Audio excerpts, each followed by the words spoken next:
Plan பண்ணியிருக்கோம். இதுக்கு தமிழக முதலமைச்சர், துணை முதலமைச்சர், எங்களுடைய மண்ணின் மைந்தன் திரு சேகர் பாபு அவர்களும், சுற்றுலாத்துறை அமைச்சர் திரு ராஜேந்திர அவர்கள் வழிகாட்டுதலும், அவர்களுடைய என்னென்ன ஆலோசனைப்படியும் இந்த தடவை எவ்வளோ சிறப்பாக செய்யணுமோ அந்த அளவு சிறப்பாக செய்யணும்னு நாங்கள் பிளான் பண்ணியிருக்கோம். இதை யார் எடுத்துருக்கிறதுனா பிஎஸ் அம்யூஸ்மெண்ட் என்டர்டைன்மெண்ட்டும் டிடிசி 2 பேரும் சேர்ந்து தான் இந்த சுற்றுலாத்துறை செஞ்சுருக்கோம். இந்த சைடு பார்த்தீங்கன்னா 53 ஸ்டாலு மத்திய மாநில அரசுடைய அரங்கங்கள் வருகிறது. அந்த பக்கம் பொழுதுபோக்கு நிகழ்ச்சிக்காக மக்களுக்கு என்னென்ன வேணுமோ எந்த வருஷமும் இல்லாத வகையில் இந்த வாட்டி ராட்டினோம். இது வரைக்கும் சுற்றுலாத்துறையில் இந்த மாதிரி ஒரு எக்ஸிபிஷன் நடந்த மாதிரியே இருக்காதுன்ற அளவுக்கு நாங்கள் இந்த வாட்டி சிறப்பாக செய்யறது புதுமையான விளையாட்டு போட்டிகள், மற்ற மக்கள் இதுவரை பார்க்காத நிகழ்ச்சிகளை நாங்கள் கண்டக்ட் பண்ணணும்னு இருக்கோம்.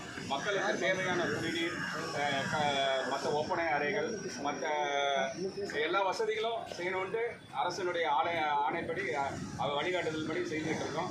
மக்கள் எல்லாரும் வரலாம், குடும்பத்தோடு வாங்க. ஜனவரி 1 வீக்கில் தமிழக முதலமைச்சரும் துணை முதலமைச்சரும் வந்து கரெக்டாக ஒரு ஐடியா பண்ணிட்டு இருக்கோம்.